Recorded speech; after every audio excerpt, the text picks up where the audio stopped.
Good afternoon, everybody, and thank you for joining us for our Taking Endpoint Security Seriously webinar. My name is Danny Jenkins. I'm the CEO and co-founder of ThreatLocker. Today, we're joined by Dr. Chase Cunningham. Dr. Cunningham served as the Director of Cyber Threat Intelligence Operations at Armor. He was the Computer Network Exploitation Lead for Telecommunication Systems and the Chief of Cyber Analytics for Decisive Analytics. He is a retired US Navy chief with more than 19 years experience in cyber forensic and cyber analytic operations. He has past operations experience stemming from time spent in work centers within the NSA, CIA, FBI, and other government agencies. He is also considered a leader in the areas of zero trust. Dr. Cunningham, we appreciate you spending time with us today. Thank you for joining us. Hey, thanks for having me. And just Chase is fine. We know each other. We're friends. Okay, thank you, Chase. First of all, I'm hoping everybody can see my screen. Chase, can you see the screen okay? Right now, I just see Danny Jenkins. Okay, well, that's the first thing I'm going to fix then. There you go. We should get started. Yep, started screen sharing. Cool. Okay, so before I begin, everybody, if anyone has any questions, we do have quite a few attendees today, but feel free to ask any questions, either posting them in the questions and answer section or raising your hand. I will try and answer questions, and hopefully Chase will as well. Yep. So if you do have any questions, feel free to fire them over and we'll try and get through them. If we don't get through them, I'll try and send you a reply afterwards later on in the day. So Chase, you've been doing this for quite some time, the zero trust. You're a big advocate of zero trust. What are your thoughts around endpoint security and zero trust? Yeah, well, it's kind of crazy when you think about where we are now. Endpoint security is not necessarily something that is new to security. We've been trying to secure endpoints for a long time with legacy AV and anti-malware and all those things. And I mean, here we are 30 something years later, billions of dollars have been spent in this, and it actually hasn't really fixed the problem. You still have a massive issue with the sort of signature based approach. And, to me, if you're going to really start doing zero trust, or you want to start figuring out how to secure the enterprise, you've got to be able to take endpoints because, humans are going to use those endpoint assets to get on the internet and do their jobs and whatever else. And if I can't push that edge of security out, I don't have a real good chance in keeping anything secure. Yeah, I was thinking about, I used to work in a corporate IT environment for a large multinational, and I was thinking about what a virus and what malware looked like back in 2003. I recall responding to what was considered a threat back then, where we were receiving emails that had zip files, and in those zip files they had executables. These are the days that anti-spam was barely existed, let alone, and we had antivirus on the desktops and we had firewalls, but an executable inside a zip file was considered the scariest thing back then. Yeah. I recall responding to that threat and receiving notification of these emails and sending a notification out to the corporation, to all the users, saying, please be extra cautious when opening email attachments, only to get a call 2 hours later from the lady on the front desk saying that she's trying to open this file and it won't open.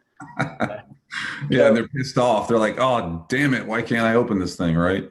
Yeah, so, I rushed down expecting the worst. And the time I got down there, this lady was upset. There was tears in her eyes because there was some inappropriate content on her computer.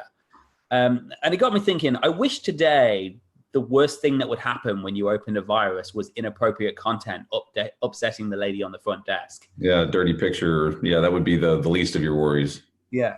And then I got me thinking onto, going forward, and I remember the first time I saw ransomware, and, ransomware seems to be monopolizing the world. And even in 2014, we started seeing it and it started becoming more common. And it was for an insurance company in Australia. The company had been crypto lockered, their backup files, their database servers, their exchange databases, everything had been crypto lockered. And they were asked to pay a ransom, which by today's standard is actually small. I think it was like $10,000 or $20,000. And they'd paid this ransom and didn't get their data back. now it made me think, a week after helping with this recovery effort, made me think, how have we gone from someone crying on the front desk over a dirty picture to, ransomware really destroying a business and bringing a fully grown man to tears almost because he thinks his business is gone. Well, and I mean, it's potentially bigger than that, because one of the things that keeps me awake at night right now is, we have an election coming up, and can you imagine what's going to happen? And I don't say if, but I say when some municipality has an attack ransomware wise where they can't take people's votes and process them and things like that. I mean, yeah, electrical systems, ICS, SCADA, all that's super important too. But I mean, the foundation of our democracy is voting. And take away the deep fakes and whatever else. If you literally can't cast a vote because someone's ransomware the system where that stuff is running on, that's going to be epic problem. Yeah, and that's not unlikely. I mean, I think that 1,000% it's going to happen somewhere. It just is a matter of how bad. I mean, if you look at all the stuff in the news with the municipality, state and local government, which are the people that handle the voting stuff, they're getting ripped to shreds, and election time is not far off. Yeah. I mean, last month alone, I think, was it last month, we had 3 municipalities in Florida, one of which was taking 911 calls down on pen and paper because they had a ransomware attack. And they paid out over $600,000 in ransom and, to try and get their systems back up and running. So it's not like we're seeing municipalities taking these massive steps to protect against ransomware or other security threats. I mean, they're low-hanging fruit, and I mean, the reality is the bad guys realize that's an easy target. And when you're a bad guy, they live on a budget too, so they don't want to work on the hard targets. They want to work on what's easy, and for them, state and local government is pretty easy pickings. Yeah, and going forward a little bit from 2014, 2017, we saw probably one of the most scary pieces of malware that we have in the last decade, which was WannaCry. And why this was so terrifying was because it wasn't initiated by a user. I mean, as an IT professional, users terrify me because there's nothing you can do to stop them doing stupid things. I mean, yes, we can train them and yes, we can educate them, but that's just going to bring our surface area of attack down from 60% of users down to maybe 30% of users, but it's still a big number of users who are ultimately going to be responsible. But in 2017, when WannaCry came out, this became a clickless piece of malware that happened as a result of a vulnerability in Windows. And it wasn't small. I mean, it affected thousands of businesses. It shut down hospitals in the NHS in London. And, for anyone who understands the UK health system, it's not like there's another hospital across the road. There's one hospital, and that's the NHS. That's all she got. Yep. Yeah. So, what's your thought about this? I mean, because obviously this is servers, endpoints. I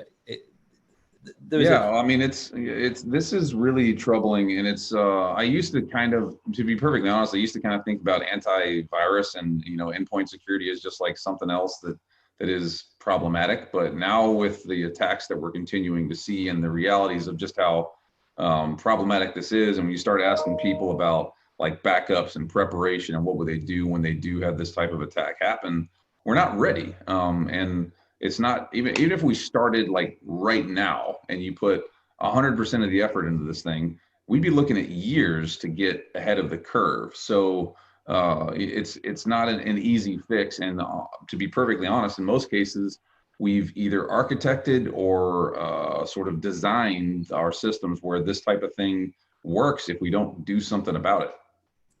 Yeah, well, I see a lot of people at the moment who are selling themselves as ransomware negotiators.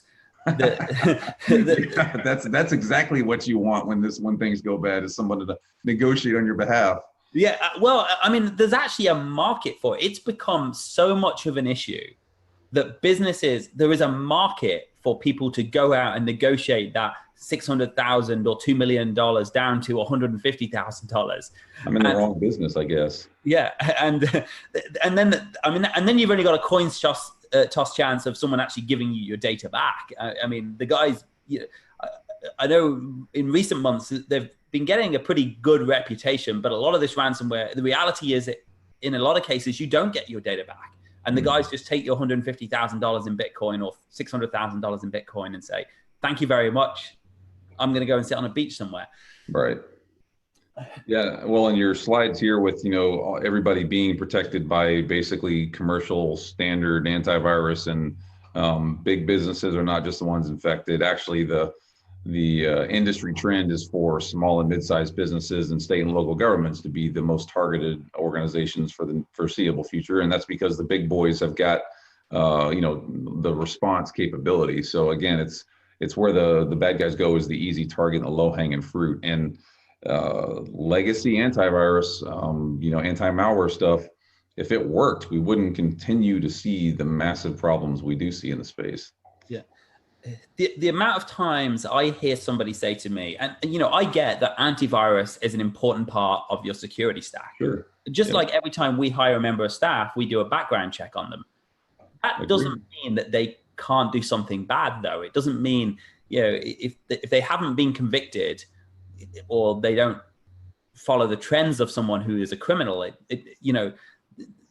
we still have to take other protections. We don't give them the passwords to our server or the keys to our safe just because we hire someone and they passed a federal and state background check. With antivirus, while it's an important part, it really is nothing but, a little bit of extra protection to do a sanity check on a background check.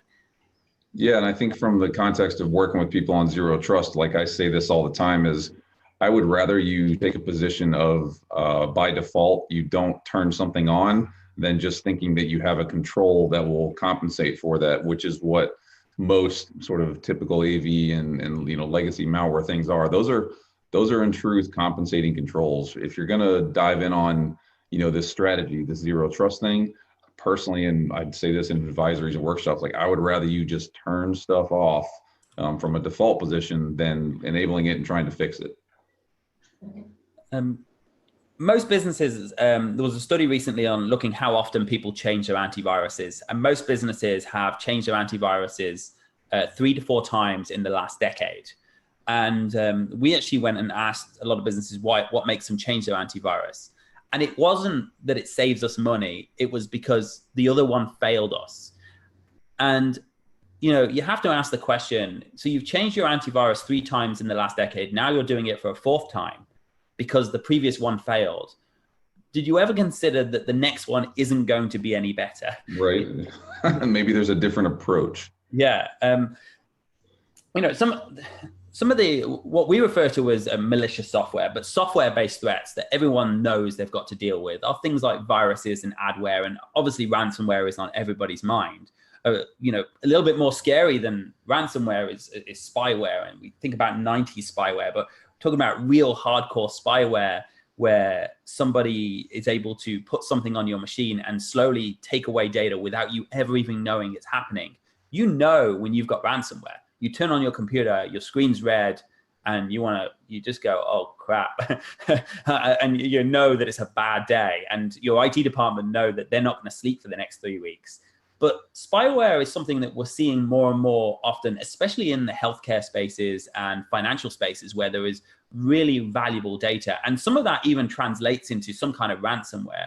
For example, we saw a case recently where a hospital had been sent an email demanding a ridiculously high ransom, of which they ignored as junk. And then they were sent another email with some patient data, and they kept receiving those emails over and over again, saying that this is your timeline, send us X number of Bitcoin, or this data gets dumped on the web and you can deal with your HIPAA violations. That to me is almost more terrifying than, oh, my computer is destroyed and now I need to fix it because of our network's down, than the traditional ThreatLocker ransomware. Yeah, it's more clandestine, and by the time you do, fix it, it could be way, way past the sort of end state of failure here. Yeah. Now, the way we deal with this today, traditional, and I'm going to use the word traditional antivirus, and I'm not sure it's even fair to say that, but antivirus products that are threat hunting products that look for bad things. Traditionally, they work on a blacklist basis. So that's, oh, this person or this file has been convicted already. We've made a decision, it's bad. And that methodology has kind of died even by antivirus standards. And you're now seeing things like behavioral analysis, heuristical breakdown, outbreak detection, or even so-called AI, which is saying, well, I'm going to look at the threats of what they looked like yesterday, and I'm going to try and determine if something is a threat like that. But despite all of these efforts, antivirus just isn't detecting today's threats. It's constantly failing us. It's constantly letting us down. And in the last 2 years, over 90% of businesses have had some kind of malware attack. And, some of them are just small, isolated attacks. We talk to businesses every single day. And when we ask somebody now, oh, have you had any issues with ransomware? They laugh and they say, oh, of course. It's not even, oh, no, we've been, we haven't. It's everyone just says, of course, like, why would you think we hadn't? But these antiviruses are just failing us on a day-to-day basis. Yeah, I mean, that's the new norm is basically, I think it's, without, making it sound rosy or whatever, I think it's a good thing that people are getting attacked the way they are, because luckily people sort of are getting an understanding of like, the security nerds haven't just been sitting up there screaming the sky is falling, like this is real stuff and this is the proof. And the fact that everyone is getting attacked hopefully wakes some people up. Now, of course, we have to change tactics, but I mean, that is a reality. And I would agree with you. I have lots of conversations with people I do small business workshops for free almost weekly to get people wrapped around this. And most of them say the same thing, like, yeah, we've had something weird happen, or, oh, we lost this machine, or et cetera. So it is very, very, very prolific. Now, one of the things that antivirus does not even try to address, and we actually did a piece with CBS recently on this, is the use of legitimate tools such as remote access tools to access your machine.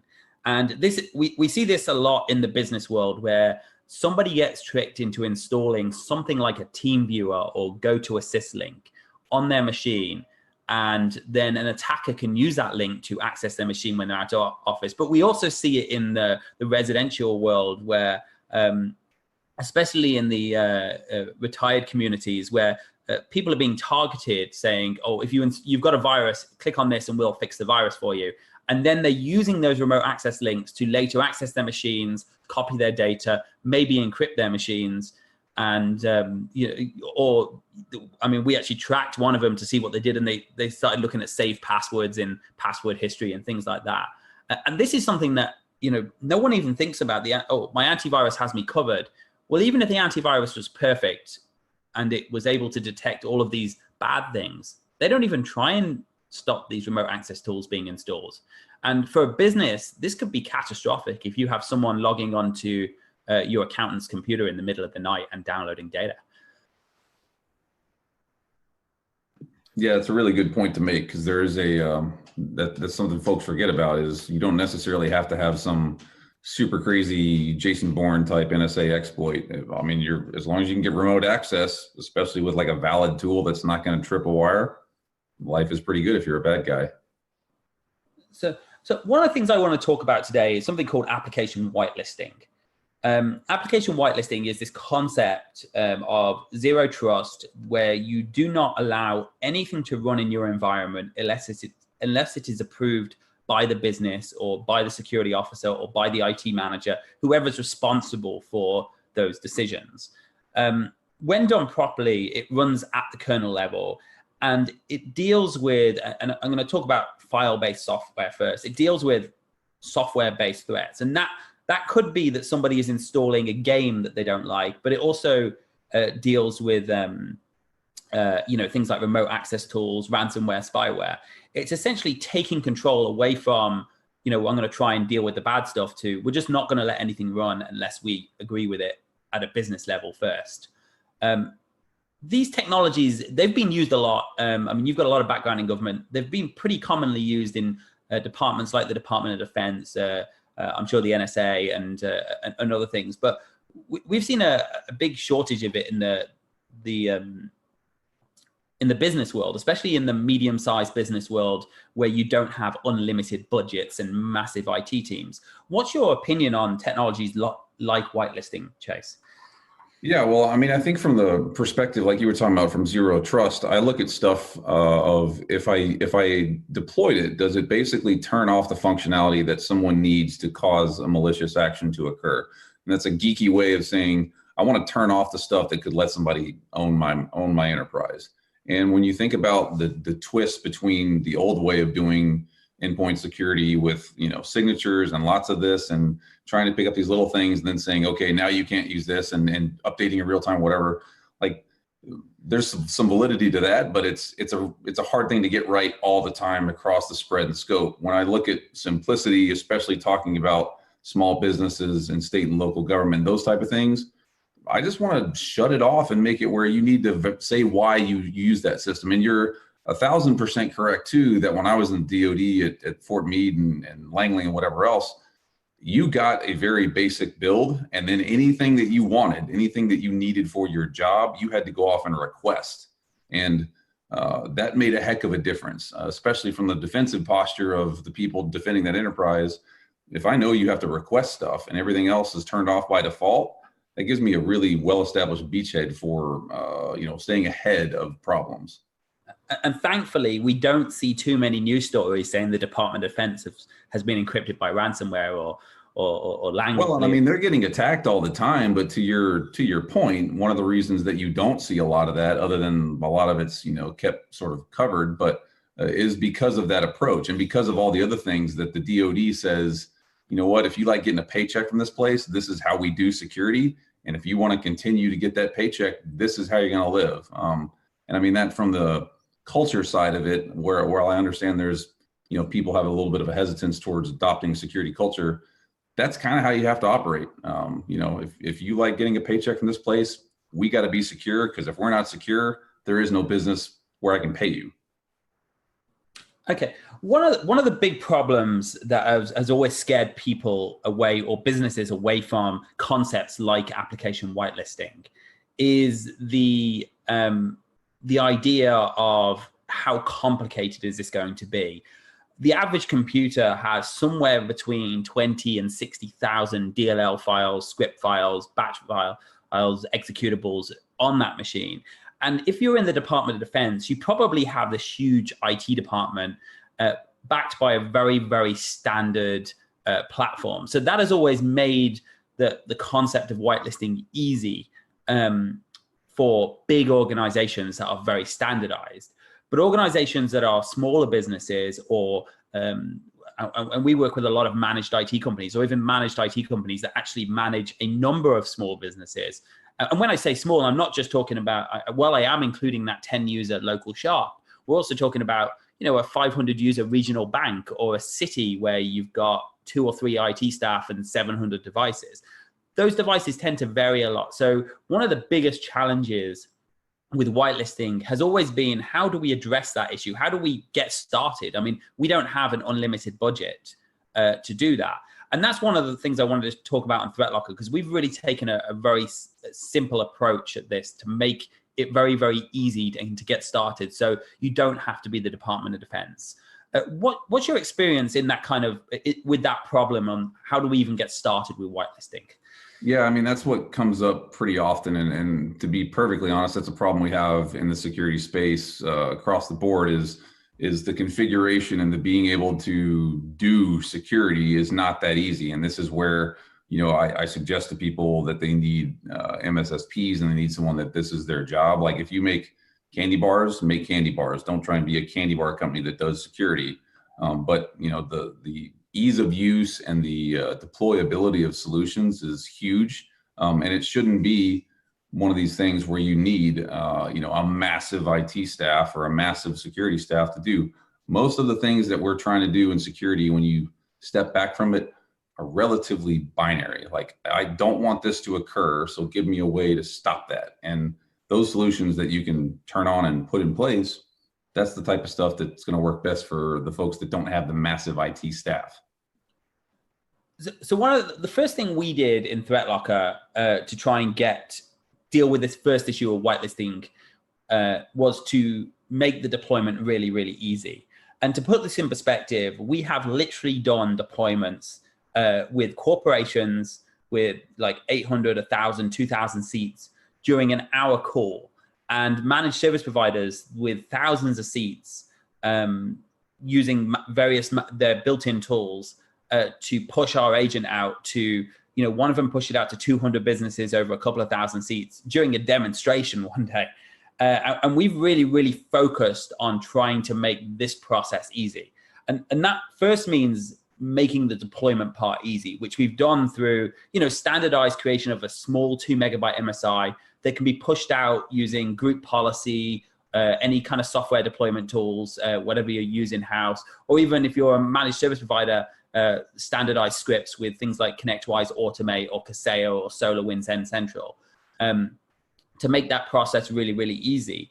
And rather than just deploying this and suddenly blocking everything, we've taken an approach of, first things first, we need to set a baseline. So when you do deploy the ThreatLocker agent, it pushes the agent out and it catalogs everything on all of your machines. And it goes off and creates the policies for you. So you don't have to think about, well, I don't have no idea what these users are running. You just push the agent out, wait a couple of hours, come back into our portal and see, ThreatLocker has found Adobe Acrobat or Flash Player or OpenOffice or Screen Connect from ConnectWise or Dropbox. And you can just look at this list and say, okay, ThreatLocker's found this application, they recognize it, and do I want to run it? And if you don't want to run it, it's just as simple as saying, well, I'm going to actually explicitly block Dropbox, for example. So you could just check a box and say, I'm going to deny this in my organization.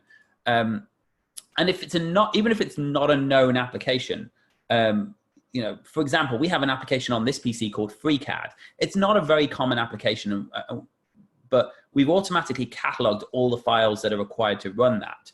This takes a huge pressure off managed service providers who have to deploy to their clients, or IT managers or CISOs who have to figure out what's running in the first place. Because it doesn't matter how good a job you do. If you go around and interview every person in the organization and say, what applications do you use to do your job? I guarantee you'll miss 40% of them. Whereas all of them are going to say, I need that. And then, you look at it and they might have used it once.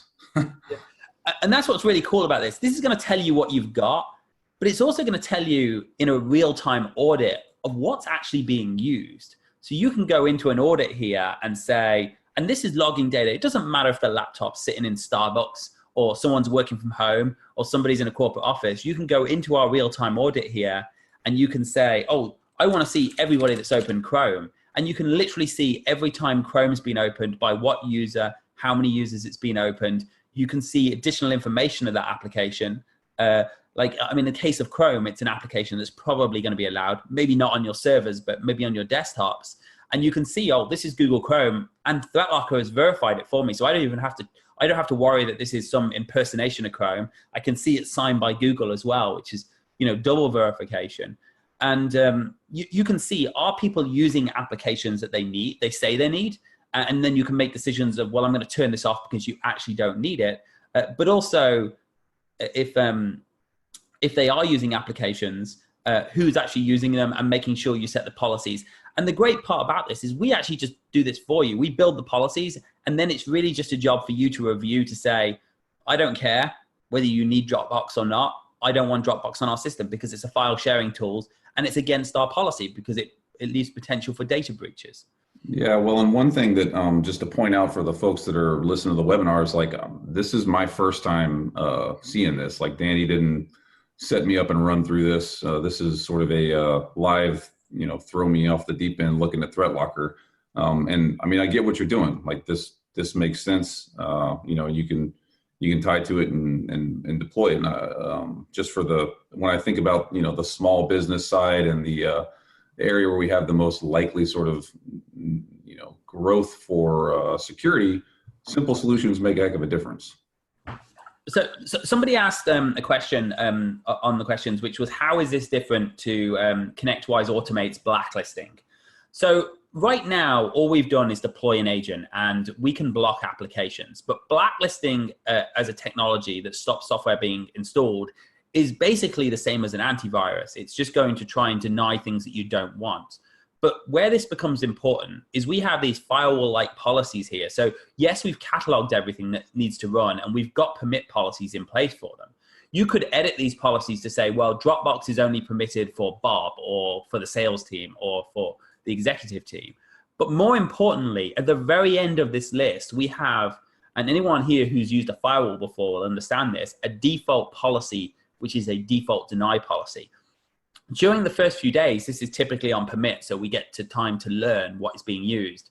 But after a couple of days, you can just come into the portal here, you change this policy from permit to deny, and you can do things like say, I'm going to permit all applications that aren't in this list above this for any users and groups. You can limit it to users and groups, but that's a really bad idea because you don't wind up with a lot of pissed off people there. Yeah.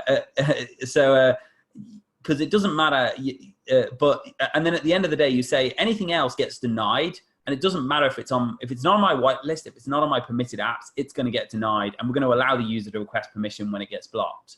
For the guys on the call, being as though somebody brought up ConnectWise Automate, we have integrations with things like ConnectWise Manage, Kaseya's help desk tickets. So we can actually automatically create tickets when something is blocked. We're not going to go too much into the ConnectWise stuff here, but if anyone wants to see a ConnectWise integration, we can, reach out to us afterwards and we'll show you how that works.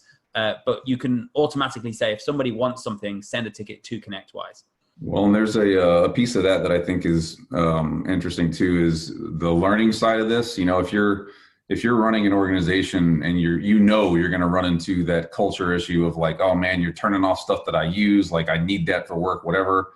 I think it's very useful to be able to say like, look, I ran this audit and let me tell you, you say you need AutoCAD. Well, you've used it once in the last 12 months and I don't want that risk. So tell you what, I'm gonna turn it off now. When you need it, let me know and I'll turn it back on. But just that default thing of I need it and I use it and whatever else, when you run the audit, they can't argue with you. And being not, it's not that you're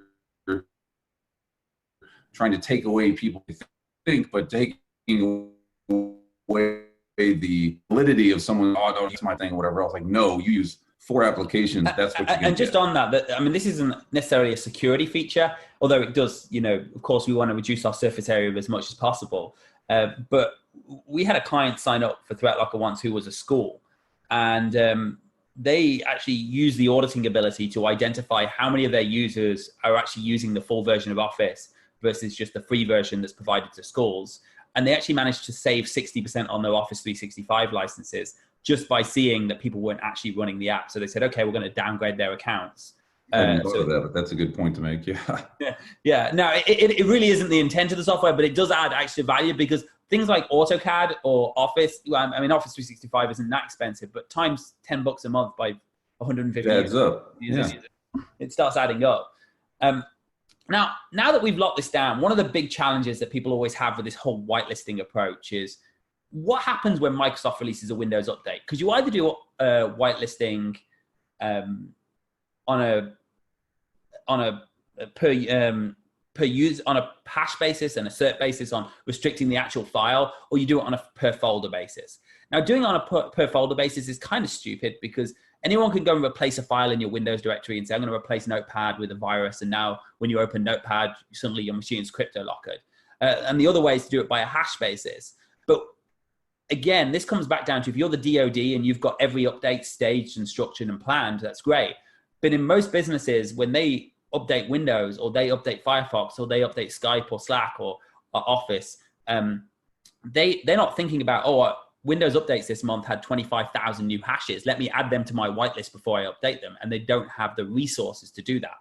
So one of the things we really want to do at ThreatLocker, and we're the only player in the whitelisting market that does this, is we actually have a SOC behind us that if you have a policy that says I'm allowed to run Slack or I'm allowed to run Office or I run Windows 10, we make sure all of the files required to run that operating system are updated in the background.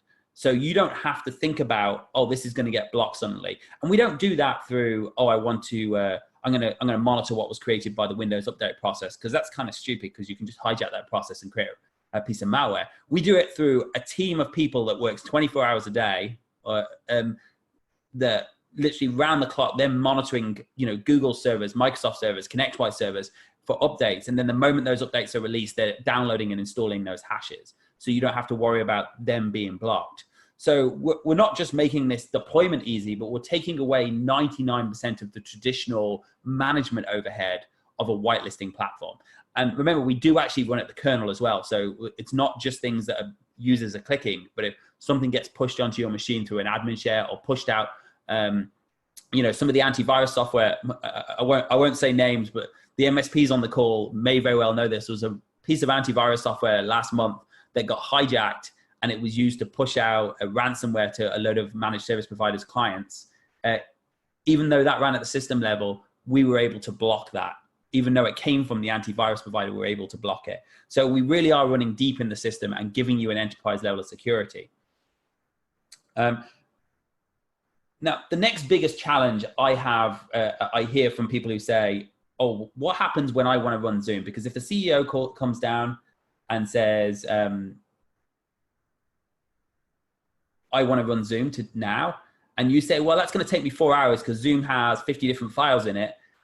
And he says, well, turn off this whitelisting crap. So what we wanted to do was take that process and make it really, really easy. So just to give you an example of what happens when something actually gets blocked. The user's going to get, so I try to run putty here, probably not something you want to allow the average user to run, but we'll assume this user wants to run it or needs to run it for their job. It gets blocked and they get presented with a very simple option here.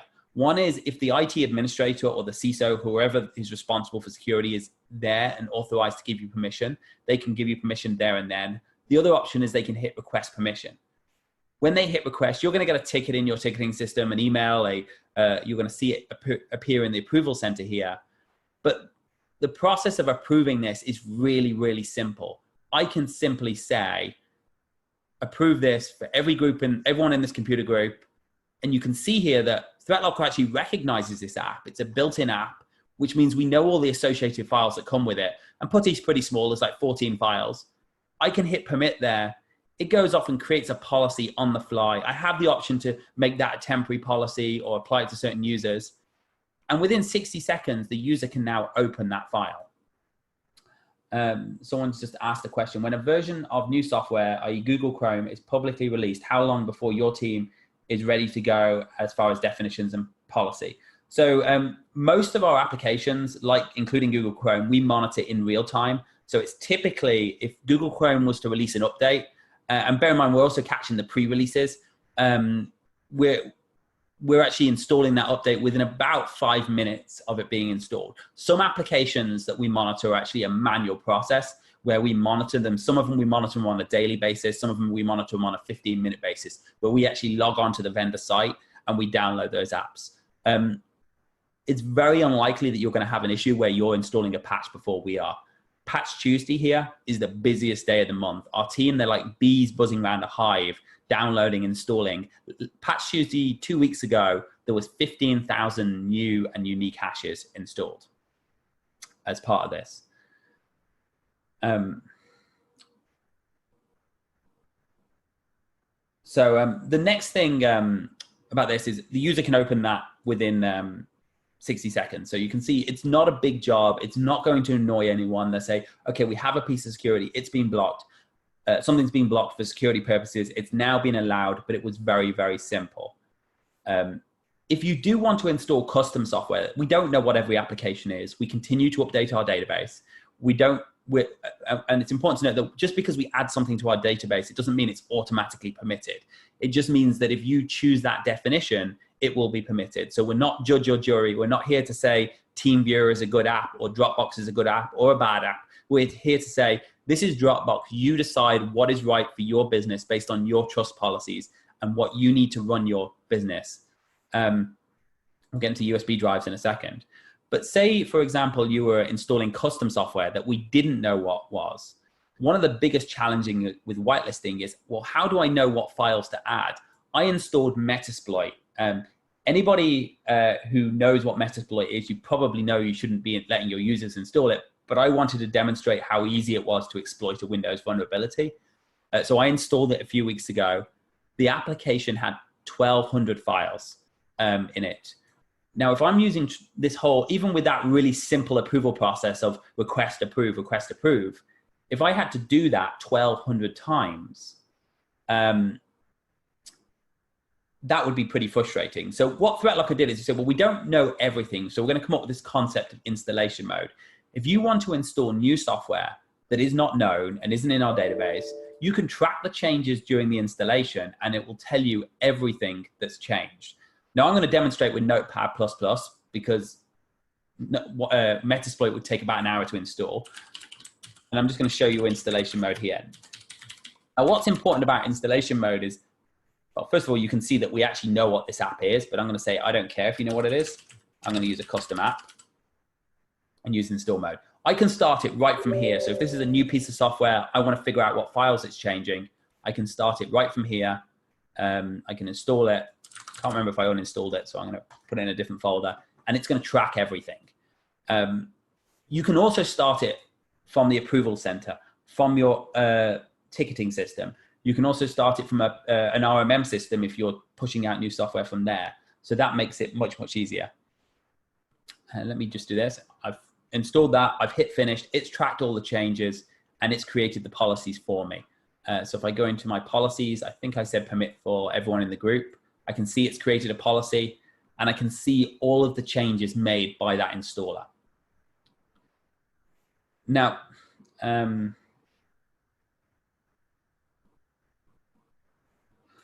somebody asked the question, what if our team hasn't updated a piece of software and the user needs to update? So there's two options here. One is it's highly unlikely that we haven't updated something that's in built-in mode before the user updates it. If it did happen, or if it was a custom piece of software, the user could always use install mode to track the changes on the update and update the definition internally for their own business, or the administrator could. But if it's a built-in application, your user would have to be a ninja to beat our team at downloading those definitions. Now, Chase, I mean, you've seen a lot of whitelisting solutions in the past, and I'm sure. What is your thoughts on this? What is your thoughts, on from a small business, medium business, or even small enterprise perspective? Do you think that this solves a lot of the problems that they're having with whitelisting? And yeah, I mean, without specifically, putting a ThreatLocker sticker on my forehead and endorsing the product, I mean, I think what you're doing makes a lot of sense. There's a simplicity that's here, and that's one of the things that I always look for when I'm, doing sort of the analyst stuff on security applications. Is could I use it, and could I use it where I didn't increase the sort of administrative load and the workload for my security team, however big or small that might be. And I mean, what you're showing here lines up pretty well with that, solving that problem. And again, going back to that, default state of I want it where nothing is working unless I allow it to work, because I believe and I've, aligned with the strategies and things around zero trust. What you're doing is dead in that wheelhouse. Okay. So somebody asked a question about single EXEs, portable EXEs that don't require install. ThreatLocker isn't just controlling installations, and that is a really, really important piece. You don't need to be an administrator. You don't need to install software to run a piece of CryptoLocker that will not only encrypt all of your files, but will encrypt any files that you have access to, such as public file shares and things like that. We're going to block a single EXE just as if we do an installer. Putty in that case is actually a single EXE that was blocked. And if a user downloads a virus and it's embedded in a Word document and it tries to open that up, we're going to block that as well. We're going to talk a little bit about fileless malware now in a second, because that is obviously a big concern for everybody at the moment. So I hope that I answered that question. Somebody's asked for pricing. I'm not going to discuss pricing on the webinar. It's a lot cheaper than you might expect. But what I'll do is I'll get Sean to send, or Sean or one of the other sales guys to talk to anyone about pricing afterwards. And yes, the interface is brandable for the managed service providers who asked that question. The next thing I want to talk about is fileless malware. Which is often referred to as living off the land. And whitelisting does a really, really great job at blocking anything that good or bad, or it doesn't matter, that hasn't been explicitly approved from running. But what it doesn't do, it doesn't stop someone using a legitimate tool built into your operating system to attack you, copy your data, encrypt your data that's already part of Windows. And I'm going to give you an example of this. I'm not going to do any data encryption or anything like this. I've got a Word document here, and in this Word document, I have a link to Google. If I click on this link, it fires up PowerShell. Now, I didn't do anything in PowerShell, but potentially I could have sent a command in where I was going to encrypt files. I was going to copy files, upload them to a web host. So a few years ago, we made a decision that, we're the leader in whitelisting. There's no one else who's doing whitelisting like we are. There's no one else who's backing it up like we are. But what about these built-in tools? What about living off the land? So we came up with this concept of ring fencing. The idea behind ring fencing is that we're taking that zero trust approach of saying what can and can't run, and we're now defining, once it's running, what can it do? For example, take the print spoiler process. The print spoiler process needs to be able to interact with your print drivers, your print queues. It doesn't need to open up PowerShell or command prompt or WannaCry. So if you were able to, by ring fencing a process like the print spoiling process and saying the print spoiler needs to do this to perform its functions, and it doesn't need to do anything else, we're able to massively harden the operating system. And the reason I was installing Metasploit at that time was to demonstrate how, even with a vulnerable machine, if someone was to use something like the Eternal Blue exploit and try and fire up PowerShell, by ring fencing processes like the print spoiler, when they tried to attach to those processes, the amount of damage they could do was massively reduced because they couldn't open programs like PowerShell. They couldn't access the internet. They couldn't access parts of the file system. So this is extremely powerful. We then extended that into the ability of an application. So if you think about Word here, and this is probably responsible for about 5 to 8% of all malware that's coming out at the moment, where you have links like this, and it's not technically malware because it's just using good applications, but it is bad. I can now go into my policies and I can say, I want to ring fence an application. From an enterprise point of view, there is a lot of power here. Even from a managed service provider point of view, there are a handful of policies that can really harden your client's infrastructure. So I'm going to say, okay, we're allowed to run Office, but when we run it, we're going to ring fence it. What this means is we're now going to define how it can interact with other applications, how it can interact with the registry, and how it can interact with the internet. At this point, I'm just going to focus on how it can interact with other applications. I can work on a default deny basis, which is the preferred method, but this is more so in an enterprise space where you have very limited plugins and you don't have too many clients. Or I can work on a deny basis where I can say, I want to explicitly stop Office from interacting with things that are potentially dangerous on my system. Things like RegServe, RunDLL, PowerShell, and CScript. So I'm going to enable that ring fencing there just to show you the difference now and what happens. And just while I'm doing that, I will show you what happened in the audit when I actually opened Office there. So when I look at WinWord there and I open PowerShell, I can see that this process opened PowerShell. It was allowed by the PowerShell policy. PowerShell is verified by ThreatLocker. It's a valid program, and so is Office. So there's no reason the whitelisting blocked it. Now, if I try and do the same thing, see if my patience has been big enough.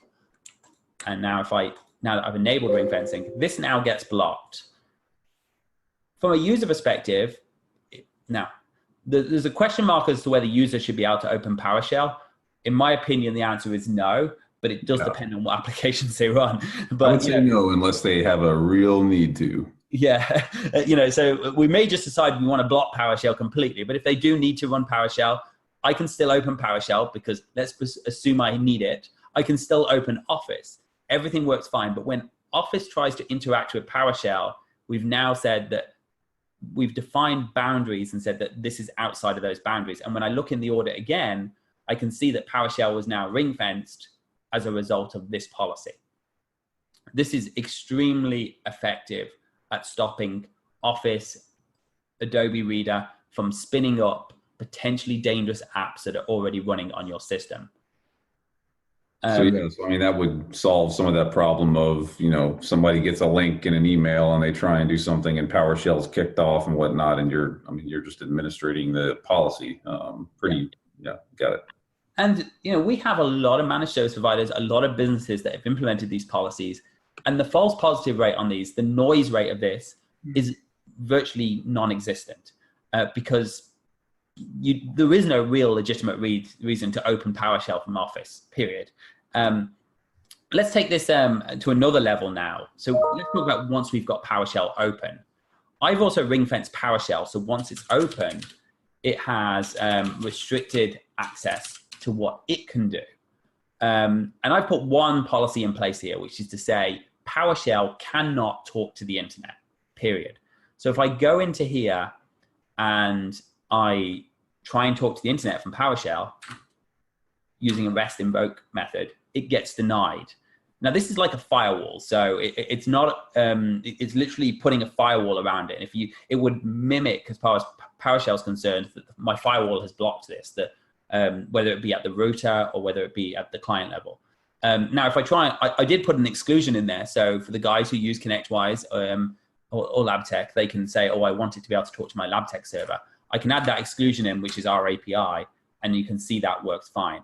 This is really important because not only have we stopped PowerShell being open by clicky users, but we've also stopped PowerShell being able to transmit any data or download any payloads from the internet. So we're now hardening that even more.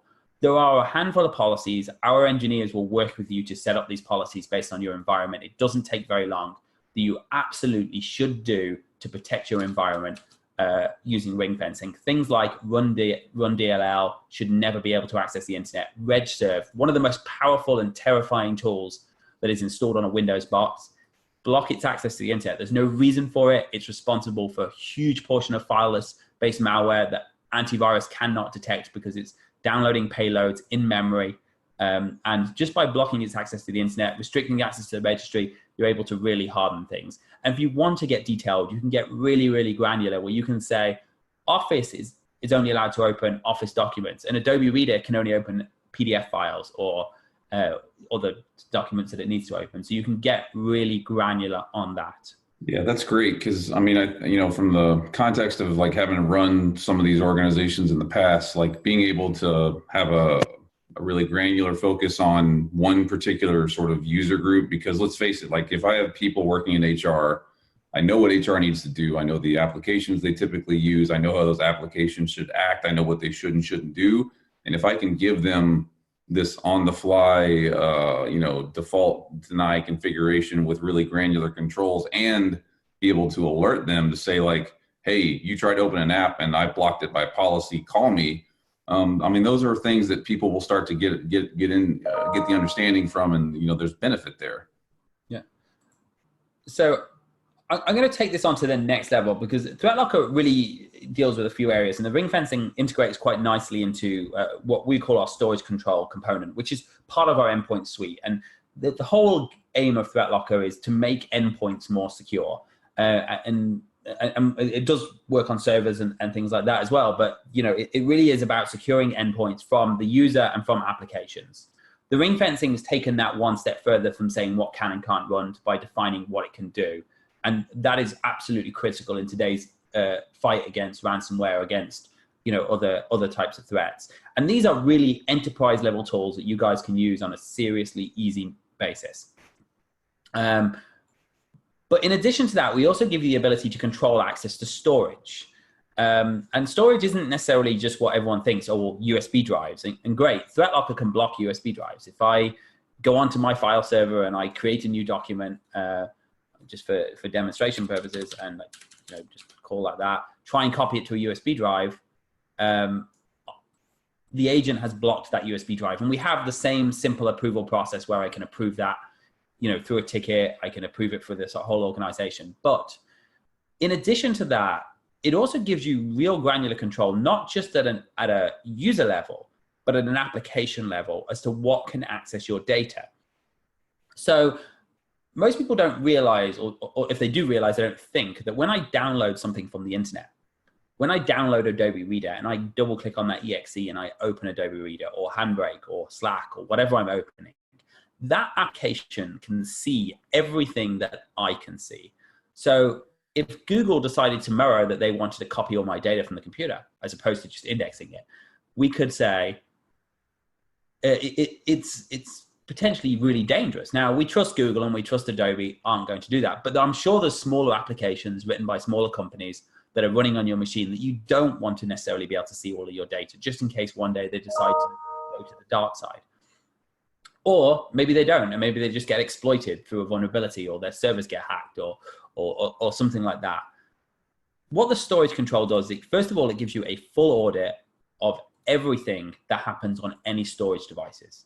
So if somebody was to take a file, and I can see this in the unified audit, and they were to open it on a file share, and they were to read that file with Notepad, you can see that this user read this file. I deleted it before writing to it. I'll create another one here.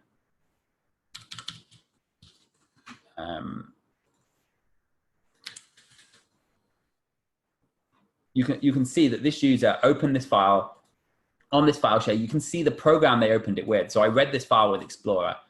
I then wrote to this file, or I tried to write this file to a USB drive. I can see that it was denied through a ThreatLocker policy. Whether it was denied or permitted, it would still be logged here. I can see the serial number of the drive. I can see that the hard drive wasn't encrypted. So if you have someone in the healthcare space, they can actually enforce HIPAA compliance policies and PCI policies here by ensuring portable storage devices are encrypted.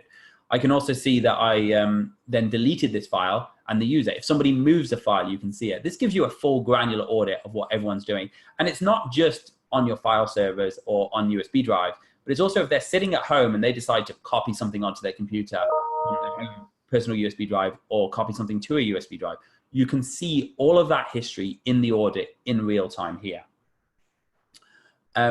Now, of course, audit's great. Everyone loves to see what's going on, and customers love to see who deleted my file, who changed this file. It really is valuable. But what's really powerful is the ability to set policies around that, and not just policies at a user level, but policies at an application level, at a file type level, at a is the drive encrypted level. I have a really simple policy here just to block USB drives. If I wanted to permit that USB drive, let's try and copy something onto it. I can just, request permission. If I'm the administrator, I can grant it there and then. So I'll just grant it there and say, I'm going to grant this for this computer based on the serial number permanently. I could give temporary access. So I'm going to grant read and write access to that USB drive. Very, very simple process.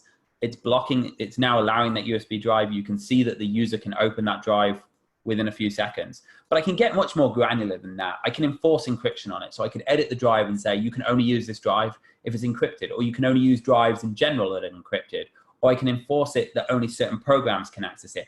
Maybe you've got a police department, you're a police department and you have body cams, and you need these body cams to be able to upload video footage when the police officers come back into the office, or the station, I guess is the correct term. You could actually limit it so only the body cam software can access that device. You can limit it to things like file types. So maybe this is a camera, and I say, I'm only going to allow reading from this because I don't want people using their cameras to copy data, and I'm only going to read JPEG files. I'm going to save that and deploy policies. And I've restricted that even further. And that's really cool. I can even do things, and this is really valuable when it comes to data protection, like controlling what can access your file share. So I have a file share here, and I can access it with any application that is in the list. Not only on the whitelist, but I'm now saying, well, yes, it might be on the whitelist, but just because it's on the whitelist, it doesn't mean it's allowed to access my file server. So even if you don't use the application control, this gives you benefits to protect your public shares from things like crypto locker or data theft. Because if I try to open this document in Notepad, that's fine, that's on the list. Notepad++, it's on the whitelist, it's allowed to run because we just allowed it, but it's not allowed to access my file share. So if someone tried to run a piece of malware or a PowerShell script or something, that software isn't authorized to talk to your share, therefore it can't do it. You could limit file share access so only an application can use it. So if you've got accounting software that points to a database, you could say only QuickBooks can open this file, not the user browsing to it. So you've got really, really granular control about that, about what these policies can do, and not just simply allow a USB drive, but allow this USB drive only for JPEG files. I can't open a text file on here, can't copy a text file off. I can't, but I can open a JPEG file. So you've got a lot of granular control there.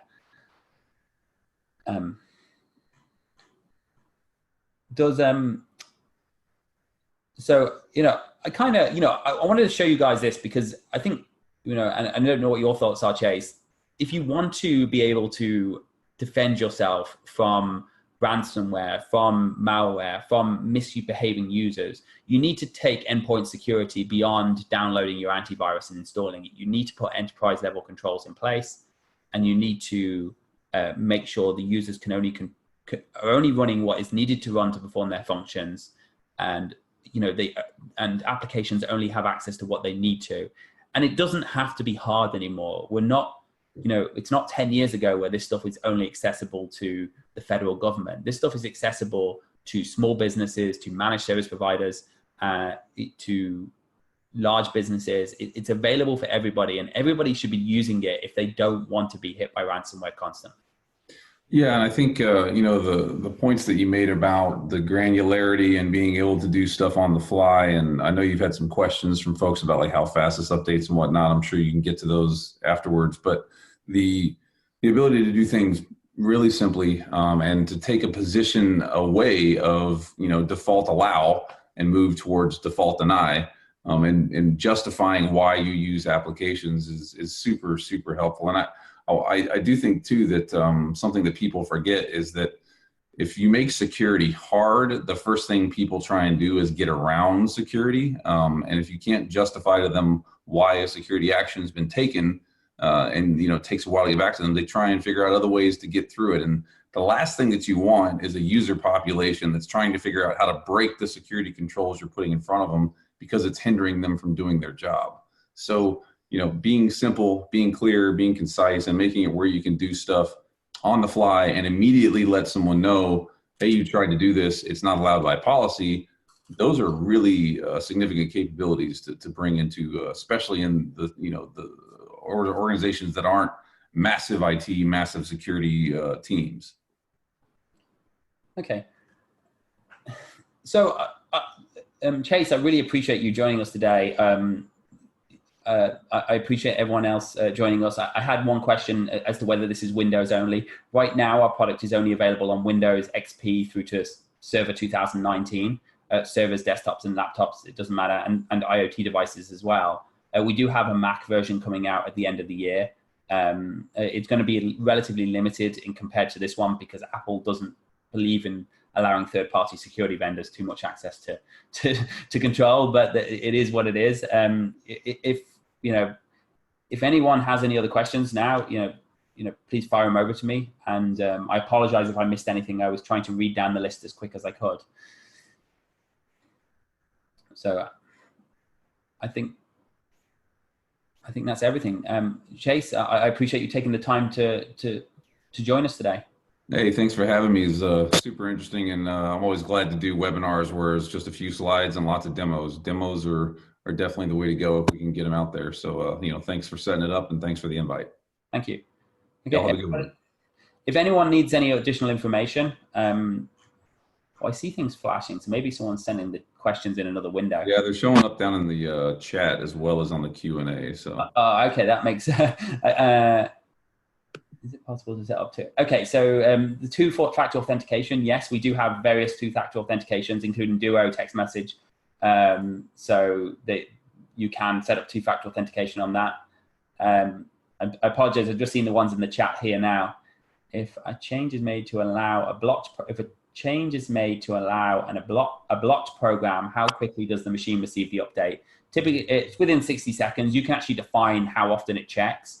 But normally the default is 30 seconds. So 30 seconds plus 5 seconds to download is pretty standard. There was a piece of ransomware.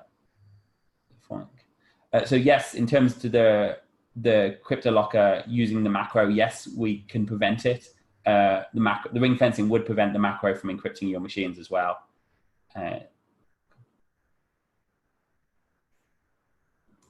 Someone asked, can whitelisting is possible? Our company may want to sell this as a service. We're happy to talk to anyone who'd like to sell it as a service. Can it prevent data being written to a USB drive, but at the same time allow USB devices? Yes, so you can set policies on USB devices. So they're on a permit read-only basis or permit write, or you can even say the type of files that can be read or written. And somebody asked to show the notification again. So I'm not sure how old these are. I only think they're pretty recent. So that's the pop-up that gets blocked. Okay, and I think that's everything from question point of view. I appreciate everyone's time. And Chase, once again, thank you. And everybody enjoy the rest of your day.